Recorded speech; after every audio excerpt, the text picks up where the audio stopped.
কৃষক যত ভালোই হোক, বীজ যদি খারাপ হয় তাহলে কিন্তু ফসল হবে না। তো প্রথমে আমাদের বাচ্চাটা সঠিক শনাক্ত করতে হবে, ভালো বাচ্চা নিতে হবে।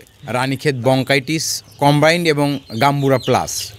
তো আমরা 4টা করি, আর 4টা করাই উত্তম। 4টা করলে পারে রিস্কটা কম থাকে। হ্যালো বন্ধুরা, কেমন আছেন সবাই? আশা রাখি সবাই ভালো আছেন। এই মুহূর্তে যারা দেশ এবং দেশের বাইরে থেকে আমাদের ভিডিওটি দেখছেন তাদের সবাইকে প্রীতি ও শুভেচ্ছা। বন্ধুরা, আমরা অনেক দিন ধরে বিভিন্ন খামারে যাচ্ছি, কিভাবে লালন পালন করতে হয়, কিভাবে উদ্যোক্তা হতে হয়। আপনি যদি কবুতর খামার করেন তাহলে কিভাবে পালন করবেন সবই কিন্তু দেখাচ্ছি। পাশাপাশি আজকে কিন্তু একটা জনপ্রিয় জাত ফাউমি মুরগির জাত, এবং এটা কিন্তু হাইব্রিড জাত। এটা কিভাবে ব্রিডিং করবেন, এটার বাচ্চা কোথায় পাবেন, প্রথম অবস্থায় এনে কিভাবে পরিচর্যা করে ধীরে ধীরে বড় করবেন, এবং এটার কি কি রোগ বালাই রয়েছে সেগুলো নিয়ে আজকে আলোচনা করব একজন দীর্ঘ অভিজ্ঞ একজন খামারির সাথে। বন্ধুরা, আমরা চলে এসেছি গুরুদাসপুরে একটি ফাউমি মুরগির খামারে। এখানে কিন্তু অনেকগুলো, আপনারা দেখতেছেন অনেকগুলো বাচ্চা রয়েছে, এবং কতগুলো রয়েছে সেটা আমরা খামারের কাছ থেকে শুনবো বিস্তারিত। ক্যামেরাম্যান রাফিকে নিয়ে শুরু করছি, আমি মুকুল ক্রুশ আজকের প্রতিবেদন। আসসালামু আলাইকুম ভাইয়া, কেমন আছেন? ওয়ালাইকুম আসসালাম, আলহামদুলিল্লাহ ভালো আছি। এই যে আপনার যে এত সুন্দর খামার, পাশাপাশি কিন্তু দুটো অনেক বড় বড় খামার, সবগুলো বিক্রি করে আবার নতুন করে বাচ্চা তুলেছেন, বোর্ডিং সিস্টেমে এখনো রয়েছে। তো এই যে ফার্মি মুরগি পালন, অনেকে বেশিরভাগ সময় ব্রয়লার মুরগি পালন করে, সোনালী মুরগি আর টাইগার মুরগি, অন্য জাত আছে। আপনি ফার্মি মুরগিটা কেন বেছে নিচ্ছেন এবং এটার পরিচর্যা কিভাবে করতে হয়, কিভাবে লালন পালন করলে লাভবান হওয়া যায়, সব শুনবো। প্রথমে আপনার নাম পরিচয়টা একটু জানতে চাই, আপনার নামটা বলবেন। আমার নাম শাহ আলম, আমি গুরুদাসপুর থানা, নাটোর জেলা গুরুদাসপুর থানা, ধারাবাড়ি ইউনিয়নে আমার বাড়ি। আচ্ছা, এই যে ফার্মি মুরগি, এটা কি দেশি মুরগি থেকে বা অন্য সব মুরগি থেকে পালন লাভজনক, বা এটা শুরু করার কারণ কি? হ্যাঁ, ফাউমি মুরগি, ফাউমি হাইব্রিড যে মুরগিটা, এখানে আমি যে মুরগিটা পালতেছি এটা হচ্ছে ফাউমি হাইব্রিড। তো এই মুরগির একটা সুবিধা আছে, এই মুরগিটা 50 দিনে কেজি হয়ে যায় যদি সঠিক রক্ষণাবেক্ষণ পরিচর্যা করা যায়। 50 দিনে 1 কেজি হয়। আর এই মুরগির চাহিদা বাজারে অনেক। এই মুরগির মাংসটা অন্যান্য মুরগির চাইতে সুস্বাদু। আচ্ছা আচ্ছা, আর পুষ্টিকর সুস্বাদু। এই মুরগিটা আমরা বেশি লাভ করতে পারি এই জন্য 50 দিনে 1 কেজি হয়। আর অন্যান্য যে জাতগুলো আছে সেগুলো 50 দিন 60 দিনে 1 কেজি হয়, বা 60 দিনে 950 গ্রাম হয়। আমি মাঝে মাঝে সোনালী মুরগিও পালি, আবার মাঝে মাঝে সোনালী হাইব্রিড পালি এবং ফাউমি হাইব্রিডটা পালি। আচ্ছা, এই যে ফাউমি আপনি বলেন যে এটার মাংস সুস্বাদু, প্লাস এটা হচ্ছে অল্প দিনের মধ্যে বিক্রির যোগ্য হয়ে যায়, কিন্তু এটা শুরু করবে যারা নতুন, তাদের অনেক কিছু জানতে হবে আগে। এটা রোগবালাই বা কোথা থেকে কিনবে, বাচ্চাগুলো কোথা থেকে এনেছেন এবং কতগুলো, এবং বয়স কতদিন একটু বলবেন। একজন নতুন খামারি যে বেকার, যে কোনো কিছু করতে পারছে না, একটা খামার করবে চিন্তা ভাবনা করছে, আমার প্রথম পরামর্শ হচ্ছে আগে জানতে হবে, আগে মুরগি পালন সম্পর্কে ধারণা নিতে হবে, মুরগি পালন সম্পর্কে জানতে হবে। কারণ অনেক খামার দেখবেন তৈরি করার পরে 1-2 চালান করার পরে তারা আর করতে পারে না, কারণ আসলে তারা মুরগিটা পালন করতে জানে না। মানুষের দেখা দেখি যে প্রতিবেশী একজন খামার করছে, হয়তো কিছু টাকা লাভ হয়েছে, দেখা যাচ্ছে যে আরেকজন করে ফেলে, কিন্তু আসলে সে মুরগি পালতে জানে না। তো মুরগি পালাটা আগে জানতে হবে, জানার পরে যদি কেউ খামার করে, আমার একটা বিশ্বাস সে সফলতা পাবেই। আচ্ছা, এটা কোথা থেকে এনেছেন আর কি, কতদিনে বাচ্চা? আসলে আমরা অনেক জায়গায় থেকে বাচ্চা নেই, অনেক সময় এক জায়গায় থেকে সব সময় বাচ্চা নেওয়া সম্ভব হয় না। কুমিল্লা থেকে বাচ্চা আসে, ফেনী থেকে বাচ্চা আসে, আমাদের বগুড়া থেকে বাচ্চা আসে, নাটোর থেকে অনেক বাচ্চা আসে, এদিকে সিংড়াতে, সলঙ্গাতে অনেক জায়গায় হ্যাঁসারি হয়েছে।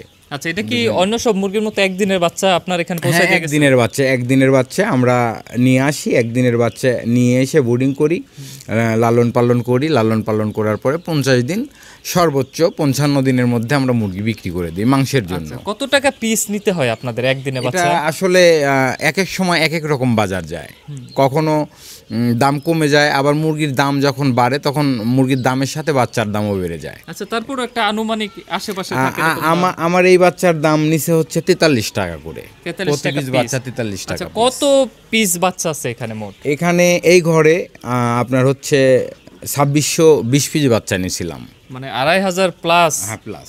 চিন্তা করা যায় দর্শক, আপনারা দেখেন যদি লাভ না থাকতো তাহলে অভিজ্ঞ একজন খামারি কখনোই এত বড় একটা প্রজেক্ট হাতে নিত না। আপনার চিন্তা 2600 প্লাস এখানে আরো ওই ঘরে ওই পাশে যে ঘরটা আছে ওইখানে 5-7 দিনের মধ্যে আরো 2500 মুরগি নেব, মানে মোটামুটি আপনার 5000 এর একটা মুরগির শেড। হ্যাঁ, এই যে লম্বা সুন্দর ঘরটা দেখতেছি এখানে কি ওদের জন্য পারফেক্ট? হ্যাঁ, এখানেই পালন করা যাবে 2500? না, ওই শেডে পালবো। এটা এই ঘরেই বড় হবে, আর ওই শেডে যেটা নিব ওইটা ওই ঘরেই বড় হবে। আচ্ছা, আলাদা আলাদা করে দিচ্ছেন। কিন্তু আমি জানতে চাচ্ছিলাম এই ঘরের যে রেশিও এখানে কি 2500 মুরগির জন্য সঠিক? হ্যাঁ, আমার পারফেক্ট। মানে আমরা স্কোয়ার ফিট মেপে স্কোয়ার ফিট বের করে তারপরে বাচ্চা নেই। আচ্ছা, ধরুন যে মুরগির বাচ্চা তো একজন আনলো, অর্ডার দিল, কিনে নিয়ে আসলো, হয়তো 500 আনতে পারে প্রথম অবস্থায়। আনার পরে প্রথম করণীয় কি? তাদের কিভাবে সেবা যত্ন করতে হবে, বা প্রথমে কোনো ভ্যাকসিন বা কোনো ওষুধ দিতে হবে কিনা? হ্যাঁ, প্রথমে হচ্ছে একটা কথায় আছে যে কৃষক যত ভালোই হোক, বীজ যদি খারাপ হয় তাহলে কিন্তু ফসল হবে না। তো প্রথমে আমাদের বাচ্চাটা সঠিক শনাক্ত করতে হবে, ভালো বাচ্চা নিতে হবে। তারপরে সেটা হচ্ছে পরিচর্যা, মানে লিটার। এই যে আমার শেডের লেটারগুলো দেখতে পাচ্ছেন, যে লেটারটা যেন ঝরঝরা থাকে, সবসময় যেন পরিষ্কার থাকে। আমি আমাকে দিয়ে বুঝি, কারণ আমি যদি ময়লা বিছানায় শুই তাহলে আমার ঘুমটা কেমন হবে, বা আমার শরীর স্বাস্থ্য কেমন থাকবে। আর আমি যদি পরিষ্কার বিছানায় ঘুমাই তাহলে পরে আমার শরীর স্বাস্থ্য কেমন থাকবে, সেটা থেকেই আমি উপলব্ধি করি। সব সময় যেটা সবচাইতে বড়, একটা খামারের সবচাইতে বড় মানে পরিচর্যা, সেটা হচ্ছে লিটার। মানে খামারের লিটার যদি ঠিক থাকে, লিটার যদি পরিষ্কার থাকে, তাহলে পারে আমি বলবো 80% রোগবালাই থেকে ভালো থাকা যায়, মুরগিকে ভালো রাখা যায়। আচ্ছা, এখানে আমরা দেখতেছি কাঠের গুঁড়া দেন। অনেকে কিন্তু এত বাজেট থাকে না, হয়তো অল্প বুঝতে শুরু করে, তারা ধানের যে চিটা বলি আমরা সেটা দেয়। সেটা দিলে কি সমস্যা? না, ধানের চিটাতেই বরঞ্চ ভালো হয়। ধানের চিটাতে ভালো হয় এই জন্য, যারা অল্প মুরগি পালে, 2000-1000 মুরগি পালে, এরা যদি ধানের চিটা দিয়ে মুরগি করে তাহলে মুরগিটা ভালো হবে।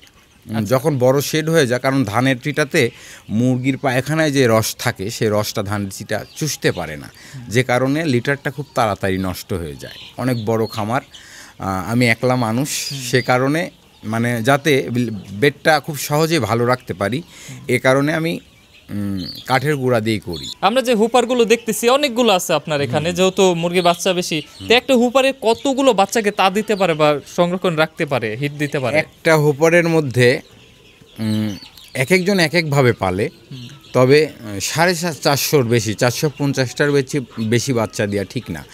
মানে 450টার বেশি বাচ্চা দিলে বাচ্চাগুলো সঠিক তাপ পায় না। মানে 400 দেওয়া ভালো, সেখানে আর 50টা বেশি দিতে পারে। মানে 450 বাচ্চার জন্য একটা হুপার। আচ্ছা, এই যে হুপারের নিচে কতদিন রাখতে হবে তাদের? কবে উন্মুক্ত করে দিবেন পুরো খামারে? কতদিন রাখতে হয়? আপনারা দেখে থাকবেন, দেশি মুরগি কিন্তু যখন বাচ্চা ফুটায় তখন তার পাখনার তলে রাখে, কারণ তার শরীরের তাপ দিয়েই বাচ্চাগুলো ফুটে। আর এই হ্যাসারির যে বাচ্চাগুলো, হ্যাসিং যে বাচ্চাগুলো হয়, সেগুলো কিন্তু বিদ্যুতের তাপে ফোটে। আর আমাদের তাকে বড় করার জন্য বিদ্যুতের তাপই প্রয়োজন। তো বিদ্যুতের তাপের মধ্যে সর্বনিম্ন 7 দিন, মানে 5 দিন ফুল তাপ, একদম পারফেক্ট তাপ, সেটা 90+ ডিগ্রি সেলসিয়াস। আর আপনার হচ্ছে তারপরে গিয়ে মিনিমাম 7 দিন তাপের মধ্যে রাখতে হবে। আচ্ছা, মানে সর্বনিম্ন 7 দিন রাখতে হবে। আবহাওয়া বুঝে। শীতের সময় তো সব সময়ই প্রায় তাপের মধ্যে সারা খামারেই আপনার হচ্ছে বাল্ব জ্বালাতে হয়, যে বাল্বগুলো তাপ দেয়। হ্যাঁ, 100-200 পাওয়ারের ওয়াটের যে বাল্বগুলো, সেগুলো জ্বালাতে হয়। আচ্ছা, আনার পরে থেকে বিক্রির আগ পর্যন্ত যে 50 দিন আপনার কাছে থাকবে, এর মধ্যে কোনো ভ্যাকসিনের ডোজ আছে কি? হ্যাঁ, অবশ্যই ভ্যাকসিন অনেকেই 2টা দেয়। আপনার এখন তো ভ্যাকসিন আপডেট হয়েছে, আপনার Ranikhet গাম্বুরা plus, Ranikhet bronchitis combined এবং গাম্বুরা প্লাস। তো আমরা 4টা করি, আর 4টা করাই উত্তম। 4টা করলে পারে রিস্কটা কম থাকে। আচ্ছা, মানে প্রথম 5 দিনে রানীক্ষেত বঙ্কাইটিস, তারপরে 10 থেকে 12 দিনের মধ্যে গাম্বুরা প্লাস, এবং আবার গিয়ে 17 থেকে 18 দিনের মধ্যে আপনার গাম্বুরা প্লাস, এবং 22 থেকে 24-এর মধ্যে আবার রানীক্ষেত বঙ্কাইটিস শেষ। এটা করি, 4টা করি মোট। আচ্ছা, মোটামুটি 30 দিনের মধ্যে যা ভ্যাকসিন দিতে হবে, দিতে হবে। 24 দিনের মধ্যে দিতে হবে। আচ্ছা, তাতে যেই ইনভেস্ট, আপনার পরিশ্রম, আপনার প্রথম অবস্থায় যে খরচগুলো যাচ্ছে, যে অনেক আউটসাইডে কিন্তু দু একজন রাখতে হয় অনেক সময় কাজের জন্য, সব মিলিয়ে এই যে এত টাকা খরচ করে আপনি খামারটা তৈরি করলেন, দেখা যাচ্ছে 43 টাকা পিস, এখানে 2600 প্লাস মুরগি আছে। তো যখন বিক্রি করেন, বিক্রি করার আগে কখনো কি এরকম হয়েছে যে বড় ধরনের কোনো মানে রোগ আক্রান্ত হয়ে অনেকগুলো মারা গিয়ে আপনার লভ্যাংশ চলে গেছে? না, আমি দীর্ঘ 9 বছর, 9.5 বছর হচ্ছে আমার এই মুরগি পালনের মানে সময় সীমা আর কি। তো এর মধ্যে আল্লাহর রহমতে, আল্লাহর অশেষ কৃপায় আমার কখনো ওই ধরনের মহামারী হয়নি। আর আগে হতো, এই মহামারীগুলো আগে হতো যখন আপডেট ঔষধ ছিল না। এখন আপডেট ঔষধ চলে আসছে, যে কারণে কোনো খামারে আমি এখন তো দেখি না, যদি কেউ সঠিক যত্ন নেয়। আমি বললাম না যে হচ্ছে লিটার, মানে মুরগির লিটারটা অর্থাৎ বেডটা যদি ঠিকঠাক মতো রাখা যায় তাহলে কোনো মহামারীর সম্ভাবনা নেই। আচ্ছা, এবার একটু দর্শকদের উদ্দেশ্যে বলবেন যারা এখনো পর্যন্ত মানে পরিকল্পনাই আছে যে কোন মুরগি পালন করব, কোন জাতের মুরগি পালন করব। আপনি যেহেতু ফার্মি মুরগিটা পালন করতেছেন, সেটাতে কেমন সম্ভাবনা দেখতেছেন, বা ভবিষ্যতে তারা সফল হতে পারবে কিনা, বা কি কি বিষয় মাথা রেখে শুরু করতে হবে একটু বলেন। আমার যারা খামারি, যে সকল খামারি ভাইয়েরা নতুন খামার করবেন অথবা নতুন খামার করার জন্য পরিকল্পনা করছেন, তাদের কাছে প্রথম যেটা বলবো সেটা হচ্ছে আপনারা আগে মুরগি পালনটা শিখুন। মুরগি প্রয়োজনে আপনারা 3 মাসের একটা কোর্স করুন। বিভিন্ন জায়গায় বিভিন্ন এনজিও আছে, যুব উন্নয়ন প্রশিক্ষণ কেন্দ্র আছে, যেখানে মুরগি পালন, বিভিন্ন পশুপালনের উপরে প্রশিক্ষণ দেওয়া হয়। সেখান থেকে মুরগি পালনের উপর একটি প্রশিক্ষণ নিন। প্রশিক্ষণ নিলে আপনার অনেক ধারণা চলে আসবে।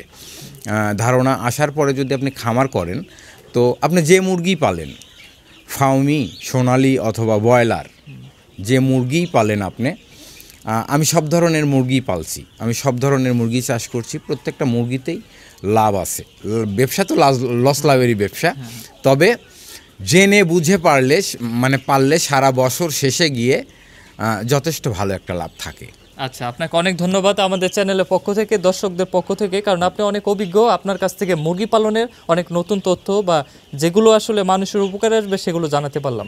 বন্ধুরা, আমরা সবসময় বলে থাকি আপনাদের যে আপনারা শুরু করার আগে জানতে হবে যে কি শুরু করতেছেন, সেই বিষয়ে আপনার আদৌ কোনো অভিজ্ঞতা আছে কিনা। আপনি ভিডিও দেখে হুট করে যদি শুরু করেন, পরবর্তীতে যেসব সমস্যাগুলো আসবে, যে রোগবালায় আক্রান্ত হবে বা মারা যেতে শুরু করবে, তখন কিন্তু আপনার মনে হবে যে হয়তো ভিডিও দেখে শুরু করা ভালো হয়নি বা এটাতে লস, লাভ নেই। তাই এর জন্য যেহেতু এ খামারি ভাই বললেন যে আপনারা প্রশিক্ষণ নিন বা ভিডিও দেখে অভিজ্ঞতা নিন, বা যারা খামারি রয়েছেন তাদের কাছ থেকে পরামর্শ নিয়ে শুরু করতে পারেন। দর্শক বন্ধুরা, ক্যামেরাম্যান রাফিকে নিয়ে বিদায় নিচ্ছি আমি, মুকুল কুশ। সবাই ভালো থাকবেন, সুস্থ থাকবেন। আল্লাহ হাফেজ।